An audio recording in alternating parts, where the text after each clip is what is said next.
Good afternoon, good morning, good evening, everyone. Welcome to our third webinar, IMI Next Wave's Wave 9 report, How to Thrive in the Next Normal. Thank you so much for joining. Today, and throughout the series, we are lucky enough to be welcoming over 600 professionals across 25 countries, 450 different companies from corporate across multiple industries, entrepreneurs through to education, from C-suite through to interns. We really appreciate you joining, and we're so happy that the content has helped you through this time. Over the last 6 months, and most recently over the last 5 weeks, IMI's Next Wave has conducted over 120,000 interviews with 1 million people, 13 plus, across the world to really better understand consumer attitudes and behaviors so that we can navigate this time together right now as it continuously changes. Today, we're going to be talking about Wave 9. We're also set to go with Wave 10 in September on the 24th, so mark your calendars. That's going to be a really interesting one, especially as we see schools open up and people a little bit more back to work, vacations over, and we move into the fall. As always, the content is available for download at content.consultimi.com. That's previous content, but also the most current. Please feel free to share it with anyone that you think that this will help. And please also feel free to reach out if you have any suggestions or topics that you want to cover in the next wave. We're always open for a fantastic conversation. So as it relates to today, the next 45 minutes will be made up of a pretty fast-paced overview of trending from February, what's happening right now, but also an actionable playbook that tells you and guides you through what to do, but most importantly, what not to do during these times as you forge your path forward. At the end, we'll have 15 minutes for Q&A. Again, if we can't get to, we'll try to get to as many questions as possible, but if we can't get to yours, then please feel free to reach out, or it can also help fuel the content for our September 24th session. So without further ado, I'm going to pass it over to Don Mayo, Global Managing Partner of IMI International. Welcome, Don. Over to you. Thanks, Vanessa. Welcome all. We're going through the August 20th release. It's going to be fast-paced. We're open for questions at the end, and let's get going. Some of you have been with us before. IMI has been around since 1971. Our core purpose is insight driving profit to whoever we work with. Not more data, but what do you do with the data? How do you actually do something with it? We work with 150 clients across 45 countries. And as Vanessa already alluded to, this includes 120,000 interviews just completed in the past 5 weeks to get consumer sentiment based on fact, trying to avoid just our opinion. First, we'll start with the trended consumer realities, estimated end date, health, and financial health. Here we see August 20th at the bottom. The global average is an April 15th end date. That's up from March. So it's not extended 2 months, but still extending. There's more staying the same. Canada is extended out to June. USA, even with a large number of cases, maintained at April. You can see across the board, 39 different countries. In total, in the middle, you'll see 28 countries expect a longer end date, 5 the same, and 6 think it's getting better. The range is anywhere from November 2020 to June 2021. And if you remember the first time we talked, the actual perceived end date would be August 2021. So it's really, the realities are actually setting in, and let's see what happens with people's thoughts and perceptions.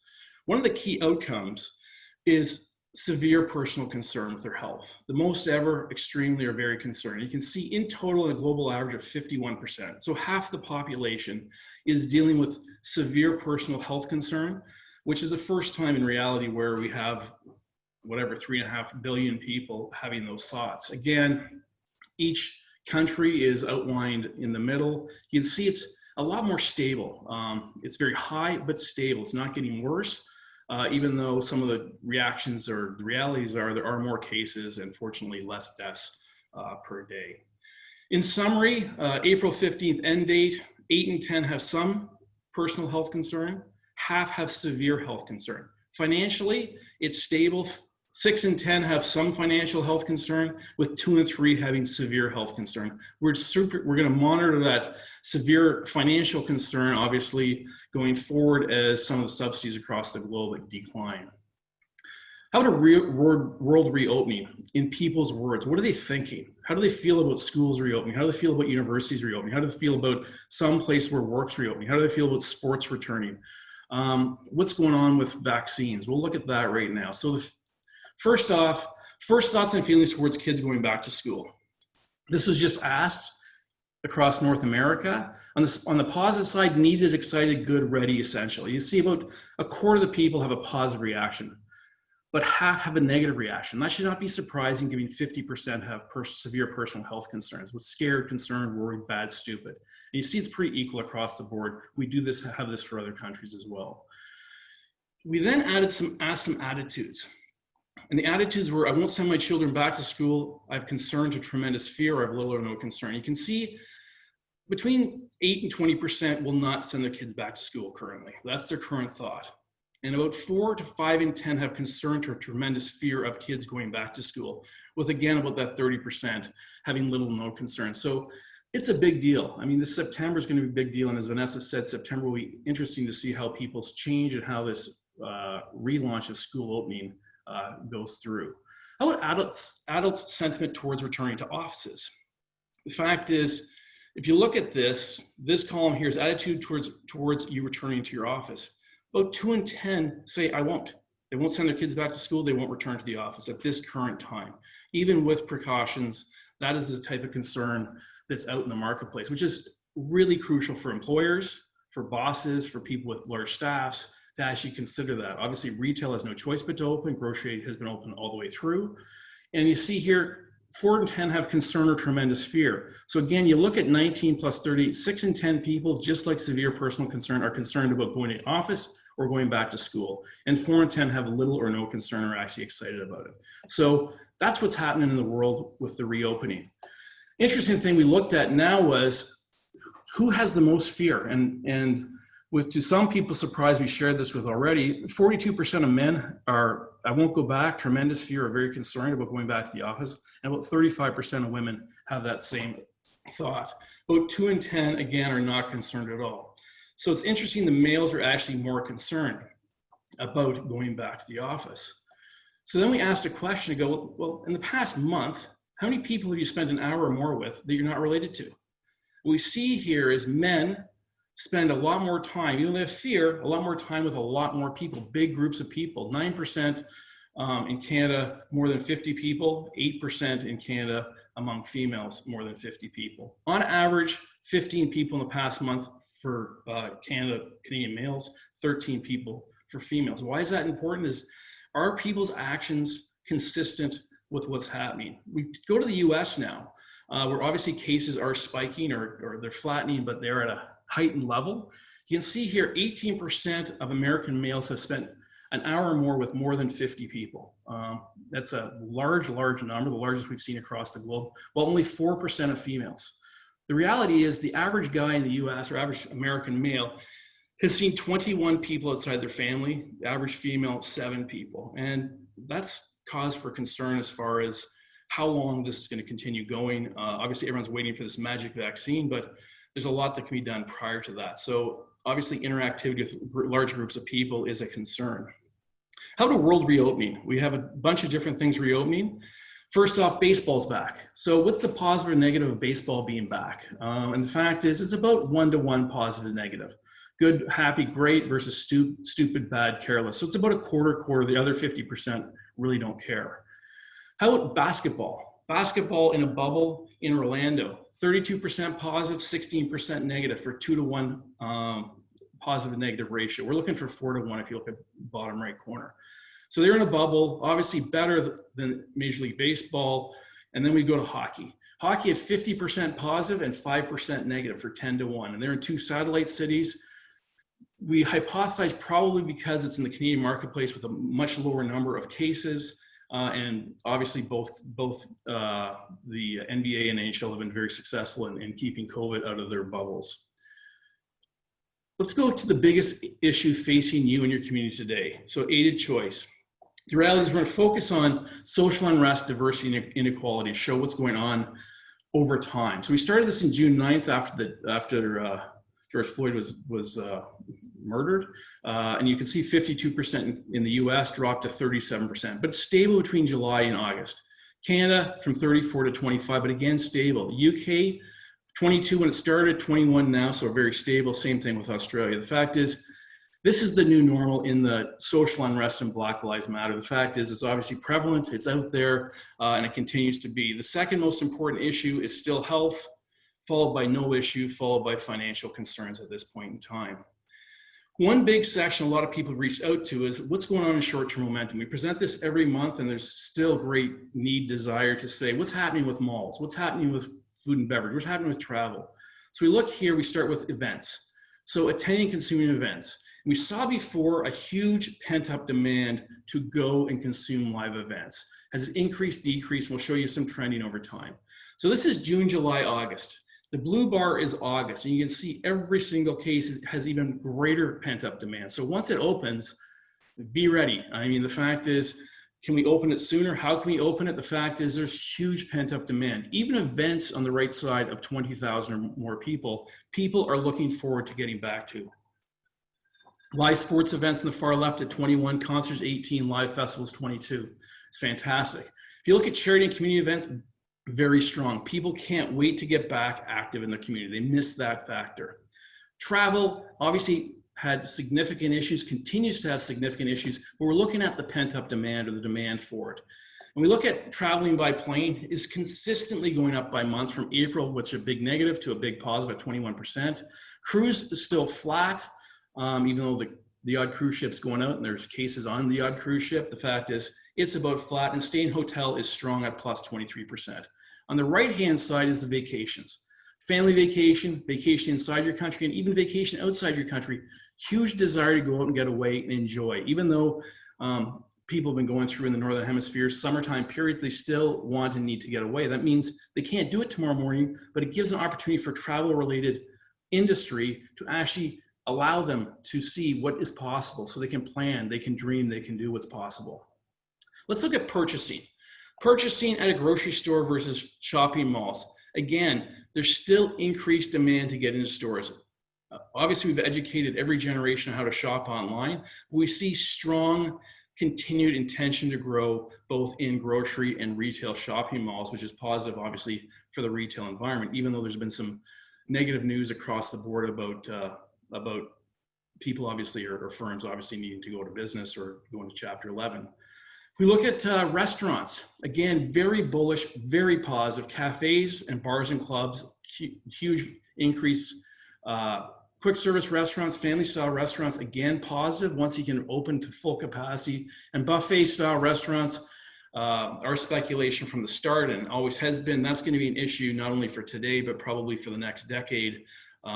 From anywhere that offers a buffet or hotels or Vegas or big venues. Buffets obviously are going to be a massive challenge going forward, even with a vaccine.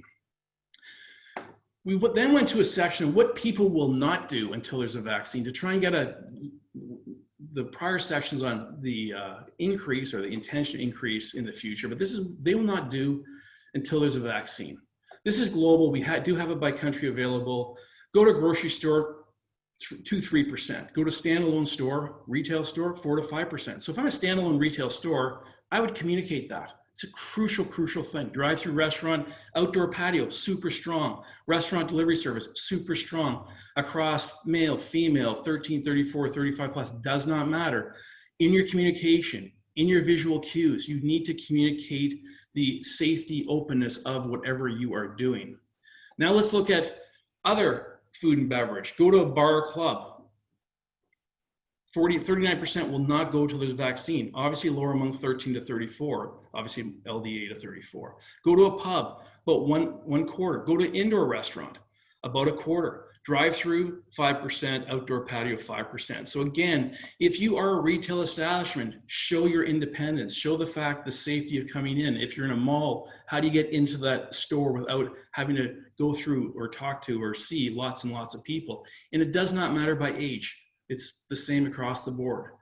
Let's look at an indoor mall to go to a mall where you enter from the outside. And again, 20% globally will not go to an indoor mall until there's a vaccine. That will not be great for sales. Go to the same mall where you can enter from the outside, it's in half, only 9% or 91% will. And it's 5% among 13-34. So again, there's an opportunity for everyone out there to actively communicate to people the ability to access. If people, we get a lot of questions from retailers on what should I do? And the fact is, if you have that capacity, make sure you communicate it effectively. Go to an indoor sporting event. Unfortunately, 4 in 10 still will not do so. Outdoor, it's 2 in 10. So just that outdoor space creates tremendous opportunity. If you're an indoor venue, how do you actually make it appear, or not appear, actually make it safe so they can actually get in there to look. So both will be inhibited until there's a vaccine. This is their stated behavior or intention now. We'll continue to monitor it. But what can we do to get more people through? Here's travel. And what we look across the board is cruise outside your country, flying a plane, it's about 4 in 10. Cruises 5 in 10. All-inclusive resorts 4 in 10, but look at this younger age cohort. It's down to a quarter. So if you're an all-inclusive provider, I mean, the youth feel less risk, and there's an opportunity there to actually promote to them. And go to a hotel, it's about 25%. So all still have sizable challenges ahead, but the hotels need to ensure, or Airbnb needs to ensure how they can see how they can mitigate any potential damage. We had some questions from automotive. Will people go to car dealerships? Will people test drive a car? So we threw this in here just to answer the questions from our automotive clients. And it's about 1 in 10. They're open for business. There's no reason why you're not getting traffic, because people are there. Tell them they're open. Tell them you're safe. Show how safe you are. You are an independent, freestanding location, so it does make a lot of sense from that standpoint. Now move to a section that people have shown tremendous amount of interest in. This is our global playbook 4, is what should we do? How do we prescribe it? So we go around the globe collecting case studies to see what's going on. So from last wave, 3 fundamentals which have not changed is use hand sanitizing, washing, show it. Outdoor preferred, so show spatial distancing. And social distancing space at retail or any inside location. Do not show mobs of people. You have to redo your stock and video if your current website, current content have tremendous amounts of people showing celebrations or the March 2020 realities. People want to see space to invite them in. So let's go and see what encourages people to visit, shop, or buy. We asked 3 questions. We asked, which one would encourage you the most? And the fact is, we've asked a lot of this, and about 1/3 thought it was this one. Few people thought it was this, and about 2/3 thought it was this. And the point is, it is 7 in 10, the left-hand side, to be direct and open. Miss you, we're open. That simple is far better than creatively showing 2 meters or keep your distance. Don't yell at them. Don't tell them what not to do. Tell them you're open. Doesn't matter what establishment you're in. Tell people you're open to invite them in. There's a lot of different ways in the US they said buy local or buy American. So we tested 4 of them, and just in your own mind, which one do you think is the strongest? And we asked which one would increase the greatest, encourage you the greatest. And on the left-hand side, either of those 2. Buy local looks like a stamp of approval. Shop local, shop safe, again, about 1/3 of people. When you start on the far right side, too much text, too much creative, the fact is there's too many words there. Keep it simple. Say it's approved, welcome them in, and it will be successful. Next thing is there's a lot of different ways to say, keep social distancing. So is it please practice social distancing? It seems polite. Tell them to social distance, 6 feet saves, keep back, or keep back 6 feet. Should not be surprising. People hate or reject negative. They want positive. 55%, please practice social distancing. Polite, open, and direct. That's what people look for. So that's in the US. And we've got a bunch more that you'll see in the full report if you download that. I'm just giving you the highlights. Here's Canada. Same question, same impact. It's a global fact. Tell people we're open. Don't be too creative when you're telling people you're open. We looked at shop local versus shop Canadian versus a more comprehensive come and discover the quality products made in Canada. Like, just too many words. Right away you could tell. And you can say shop Canadian, shop local Canada. Both are very powerful, encouraging people in. Then we look again, the same buy local stamp on the left side, shop local, buy Canadian on the right-hand side, be Canadian, buy Canadian, which is sort of a guilt trip. It's probably, so is the buy Canadian in second from the right. And the reality, it shows up. Shop local, buy Canadian is okay, but just buy local. Because you're buying local, you're buying in the country. I don't care where you are, in Australia, in Germany, whatever. You're buying local, you're buying there. So that's the same as we've seen before, but just to give you some more prescription. Reaction to current campaigns. So we ask maniacally a series of questions. If you see a black, it's the top 10% we've ever tested of 50,000 campaigns. Green is top 25%, yellow is top 50%, bottom 50% is red. So you want green or checkered. You do not want red or yellow. You will not drive impact with red or yellow. So Australian made, we tested this in Australia. The Australian made campaign said buy Australian made goods. If they see the tag, buy it. The fact is they did this for the country. You can do this anywhere. You can see One Plus action 48%, which is in the top 10%. Feel More Positive plus 21%. Something very simple can impact greatly. Black Lives Matter, a big decision. They obviously did this when the launch, and you can see Feel More Positive up 27% in Canada, which is checkered flag, and very strong as well in the US market. Canada and the US for NHL Starts to Kneel. The fact, again, it's stronger in Canada than it is in the US, but both are very positive going forward. So you're allowed to activate, you're allowed to be real if you're authentic. And I know people hate authentic, but direct and authentic is the way to be. And you don't need permission. Pepsi donates drinks for Heroes for Lunch. And the fact is, simple thing, Pepsi donates. Fantastic action, fantastic feel positive. You can act. You can't sit there. We've had too many clients saying, what do I do? Well, do something useful to add value like Pepsi did and advertised. This is where they did COVID safe live music, where there's groups are capped at 4. Very strong reaction across almost 4 in 10 Americans. So again, someone challenged, they can still get through. Corona, no permission. This is in the UK, but it's tested in the US. Unveiled an online travel hub. So Corona beer, supposed to be in a bar, having challenges. The fact is, they did this. It was the top 25% buy and share. I mean, exceptional. It's people that are creative, actively working on their brand every day that are going to win this.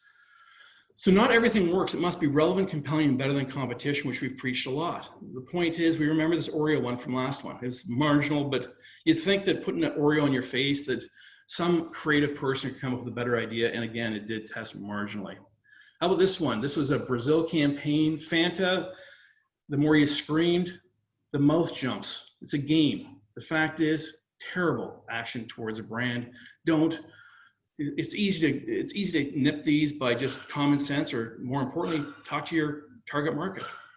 We look at this where Cheers from Home, where Heineken sent you a stadium, you could cheers from home, marginal impact. I mean, Corona destroyed this idea with a much simpler thing that could tie into the heartstrings of people wanting to travel and not being able to, so they traveled within their own communities.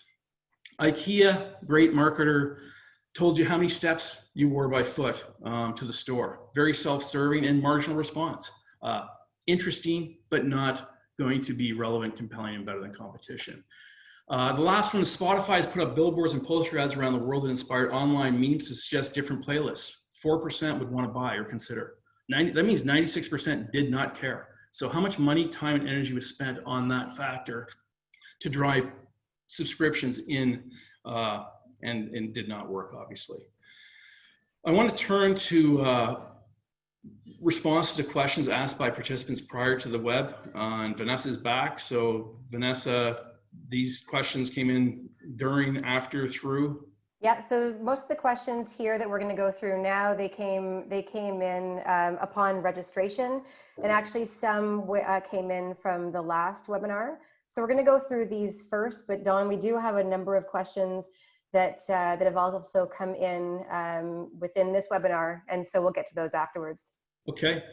The first question, is there digital fatigue? Where should energies be focused? Well, e-commerce and digital are essential. We're in 2020, so they're not optional, but where should they focus? It shouldn't be everything digital. So we go into GenPulse, which is a tracking that we do massively across 18 countries. We just looked at some things. So we got February 2020, before COVID was massive, then May, now July. 1,200 people among millennials, what they're doing daily or weekly, not once a year, what they're doing daily and weekly. What you see is a decline across Talk with My Parents, social media apps, email, Facebook, Netflix is down 13 points. Talk with friends. There's a lot of things that are declining, as well as watch and follow YouTube. So the fact is, they're still high, but there is a sea of sameness across, is there too much digital? So we have to be conscious of that. I mean, it could be the fact that this proliferation of digital could be wear out, just like wear out with COVID-19. This is Gen Z's, what they do weekly, daily. What you see here is music and YouTube down significantly, friends on social media down, follow videos on your phone down, talk with my friends down, but playing video games is up. That doesn't mean they're playing esports. It means they personally are playing video games. The fact is you can see a downward trend. The next question is, what are youth passions today during the pandemic? Where's it going? Well, using the same source of Gen Pulse, we asked Gen Zs, what are they excited about? So what they're excited about. And you can see here, again, there's some downward trends, but they're excited about video games, social media, gaming. Music app is down, still significant. Netflix is down from 59 to 44%. Is there wear out of Netflix? Will this actually hurt Netflix later? Use Instagram, still high and down. YouTube, high but down. This is excitement. They still use it, but are they excited? It's declining. TikTok is up from 31 to 40%. It's not the be all and end all. It's got 12 other things higher, but it is something to be considering. Obviously, with Mr. Trump's actions on selling it might impact. Talk with my friends up significantly and go for dinner. So the fact is, Gen Zs are showing that need for personal interaction. The next thing is millennials' passion. Go out for dinner, up from 33 to 40%. Hang out with friends, up from 28 to 35 points. So the fact is, you see those personal things. Order takeout food, up from 24 to 32%. It's sharing, it's being, it's connecting. We see Netflix down from 54 to 39%, social media down, Facebook down, and interesting, being thoughtful about spending money. It excited them before, not so much. That's the first sign, again, that there is going to be some financial tension and more going forth. But you can see Netflix, YouTube, and a few on a bit of the decline on excitement. And will that continue? How do those platforms get them more excited? Well, the only way they get more excited on the platforms is if your branding and your marketing on those platforms is exciting. It's only a platform. It's a way to go. Which platforms excite youth today? We've got Instagram, YouTube, TikTok, Snapchat, Facebook, and Twitter. And you can see among Gen Zs, Instagram, YouTube, and Snapchat down, still sizable. TikTok up. TikTok not as present among millennials. So if you want 13, 23s, it's not news that that's a place to be. But on the other side, you've got Facebook, Instagram, and YouTube from a millennial standpoint. So again, there is a downward drain. So whoever asks those questions, obviously very perceptive to what's actually happening with a fatigue. Charity. After the We fiasco in Canada, and I apologize for people outside of Canada, but there's been a government fiasco. We as a charity that helps kids. Should we stay clear of charity? Well, in the past, if one charity hurts, it does not mean all are bad. It does not mean all you should stay away from everything. So the fact is, that's a knee-jerk reaction. So here's some facts. Top issues today by generation. We just picked the US. We have this again across 18 countries. COVID's number one, which makes some sense. Obviously, 2/3 among boomers. Racism, climate change, global warming, unemployment, Black Lives Matter, cyberbullying, homelessness, mental health, economic stability. You can pick. If you're not already there, you can still go into it. Charities are alive and well. We also looked at this. This is by country. So you can see over here, donate or volunteer.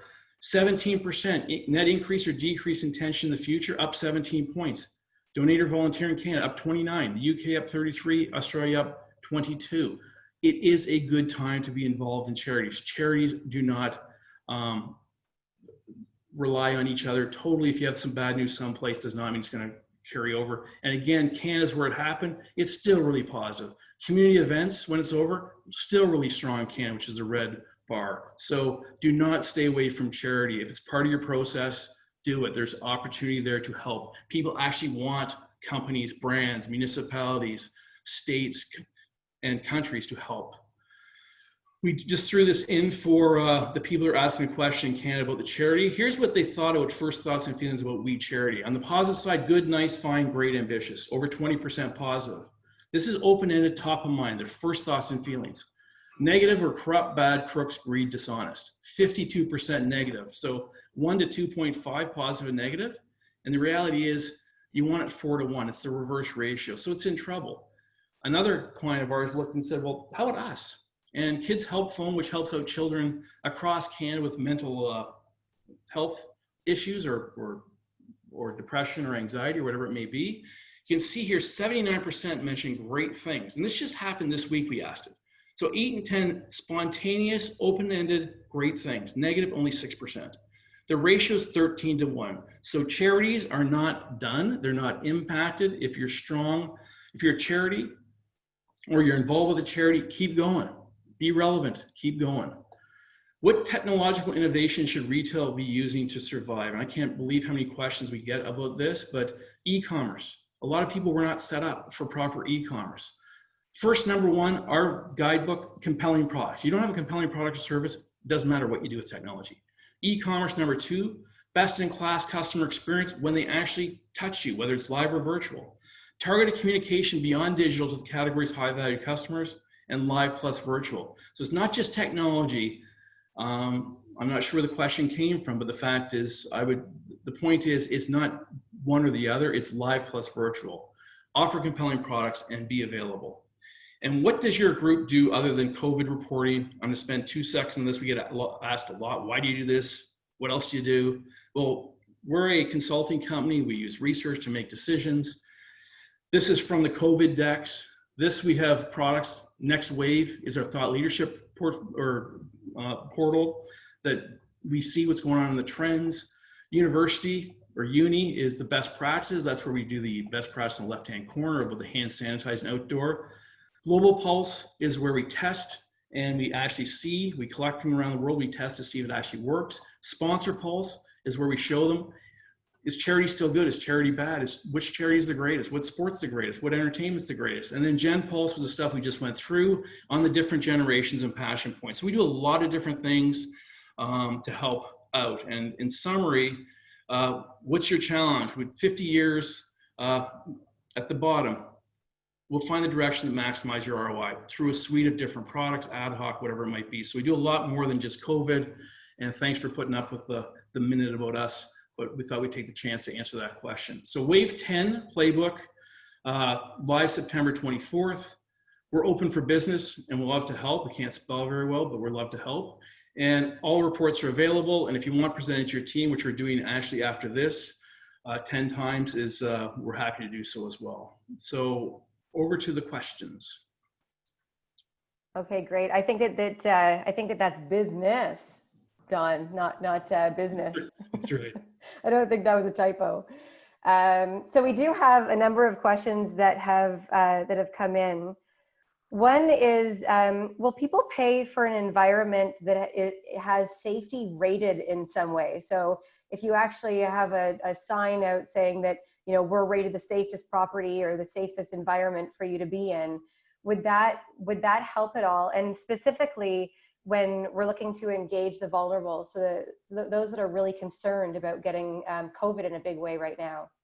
Well, it wouldn't hurt. It's no different than the food checks that there are globally, where you get the green sign on the outside of the restaurants that say you're safe and able. So I don't think the safest matters. I think it's safe that matters, and proven safe and shown. The fact is, if you say you're safe and it doesn't look like an open, safe environment, it does not matter. If your signage or communication has anything negative like stop or distance or whatever, it's not going to matter. But absolutely, I believe that's going to come as part of checks on anything retail or outdoor or events or venues. The fact is, yeah, it can't hurt, but I'm not sure the safest matters.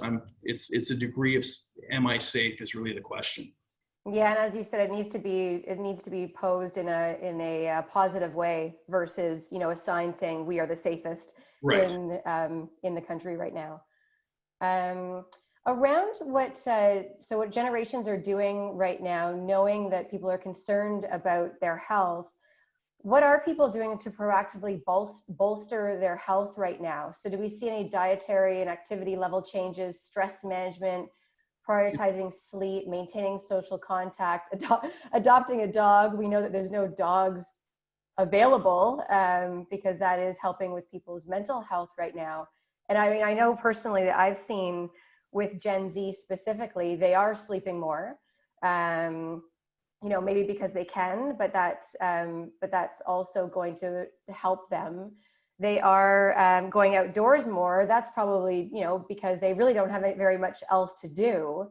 But are we seeing any indications of people really focused on bolstering their health? We actually measure in GenPulse 400 different activities, and what you see there is a polarized. Some people are eating way more fast food, sleeping less, exercising less, not feeling well, all the mental health, and there's other people that are eating healthier, exercising better. So it's not an either or, it's a polarizing, where some people are taking this opportunity to do a lot more with the health part of it, and a lot of people are having trouble mentally getting through the lack of social contact, because there is a bunch of people that aren't seeing anyone out there and have no outdoors or social interaction because they're paralyzed by this pandemic. And the point there is, yes, there are some people, there definitely are trends. You can't get a Peloton, you can't get a bike, you can't get outdoor equipment. As you said, you can't get dogs. There's a whole group of people, our estimates, the 1 in 3 that are not doing very well, and they need as much help as possible to move to the other side. So I mean, food, smoking, alcohol can be a fixer for to get you over something. And the fact is, long term, after 5 months, that can actually end up in that so-called COVID-15, where you put on 15 pounds during COVID. And so it's not either or, but there are some people taking advantage. And unfortunately, there's a lot of people suffering out there right now. Well, and I would say, just to add to that a little bit, you know, it's just a moment to also be kind and realize that everybody's human. Reach out to your friends, and, you know, try to have some contact, because there are those that you mentioned that aren't doing very well right now. And so the more that we can help each other, the better off we'll all be. I think that's a great point. I think, like, it made me think of Pete Bombachi from Genwell. It's all about connectedness, and the fact that how do you get that human connection? I mean, one thing is video does help a bit over a phone. But as you just said, reach out to someone. If you think they're in pain, or you think they're hurting, they probably are. And even if they're not, I'm sure, I mean, they're getting a bit sick of YouTube and Netflix, or less excited about it, but they're probably they're probably pretty excited to hear from people, no matter what. So again, I think that's a great action that might not help the company, but help the human race, which is obviously a little more important. Yep. Well, if the human race is good, then companies will be good too, right? It's a trickle effect. Another question is, do you think the 5% of people who are waiting to do much of anything right now until there's a vaccine are those that have pre-existing health conditions, and so it puts them more at risk? Well, there's more than 5% 5% on the grocery store front, but there's more than, it depends on how bad they want it. So obviously the people that have pre-existing conditions are locked in, and they are absolutely there, but there's other people that don't have any conditions but don't want to take the risk. There's people that don't have conditions, don't want to risk their aunt, uncle, friend, or anyone else like that. So the fact is, it really impacts anyone that knows anyone that's susceptible, not just the people that are susceptible. So as you saw there, it depends on the situation and how selfish the task is, how much you love something, because you might say you're not going to do something, all of a sudden an opportunity comes up. So again, it's broadly ranging, that people are impacted more than just those with pre-existing conditions. Right. For restaurants and venues, are U.S. intentions consistent with global trends? It depends by marketplace. So no, some cases it's worse, some cases it's better. The reality is, the U.S., what we've seen, is very resilient. They want to get going. They want to get at it. As you can see, they're seeing a lot of people. They're not afraid of larger groupings. But no, it depends on the marketplace, depends on the economic conditions. So I can't compare Thailand to the U.S. The interesting thing is U.S., U.K., Australia, and Canada, even though it's diverse countries, I mean, are pretty similar. The Caribbean are pretty similar, but there are differences in Europe too. So it also depends month to month. When you get spikes in Spain, Spain will detract. The spikes in Australia and Melbourne right now are causing concern. So again, it's a very volatile time, where the attitude today may not be as strong as the attitude tomorrow, but the trend across the globe is people cannot wait to get out of their house and return to doing restaurants, bars, events, travel. So we need to understand that it's a human trait that they want to get out. But there are differences and nuances across the globe. Right. And also, I mean, things will most likely, I mean, I'm really, again, interested to see how things change come September in our wave 10 and wave 11 come October, because it might be a different ball game as well. Absolutely. So we have time for one more question, because we have about 2 more minutes, and this is a really interesting one. So, you know, there's so many different things that I could do right now, but I'm kind of stuck as a brand. How do I take my first next steps, and how do I chart my way forward in order to navigate this? What do I do? So first of all, you reflect on what you've done over the past 3 years. You reflect on your plan from January 2020. Then it's an evolution, not a revolution. You do not have to change course entirely. I mean, if you're an airline, yes, you do. If you're a restaurant, yes, you do. But outside of those places, the reality is you should stay on plan. You should tweak. You should evolve. You should work with your agencies to make it better. You should work with your internal teams to make it better. Think of different options. Talk to your high-value consumers and see how they respond. Go into a test market. Don't do it across the US, or don't do it across Europe. Do it in one little market and see what actually happens. Do 5 test markets. I know it's expensive, but there's time to do things right now, and we have to be out there challenging ourselves, doing innovative things. So again, our biggest recommendation is do not have a revolution of your brand or company or service. Modify it.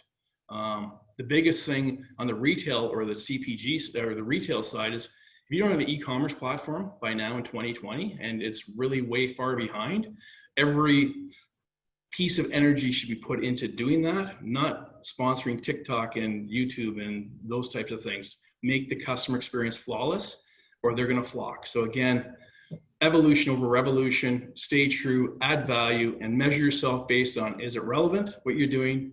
Is it compelling to my target audience? And is it better than competition? That's why they're going to come to you. Yeah, and I think that with that, is it truly understanding what your target audience is doing right now, where they are, what they're doing, what they're interested in, and where they're going, and then really matching that up to what is your current offering, and what is in your current toolkit that you can pull out, and is there a match? Absolutely. If there's a match, then figure out how do you message it so that it is relevant, compelling, and better than competition. If there isn't, then it's have a look at your pipeline and look at how you can innovate to really be true and relevant at this time to your most important and valuable consumer. Absolutely, absolutely. So we're out of time now. It's 1:45. I think that there was one question we'll just follow up with afterwards. Thank you so much, everyone, for joining us. We really appreciate it, and we're so happy again that this has helped. And we really look forward to seeing you on the 24th of September. Thank you, everyone. Have a great weekend. Have a great weekend.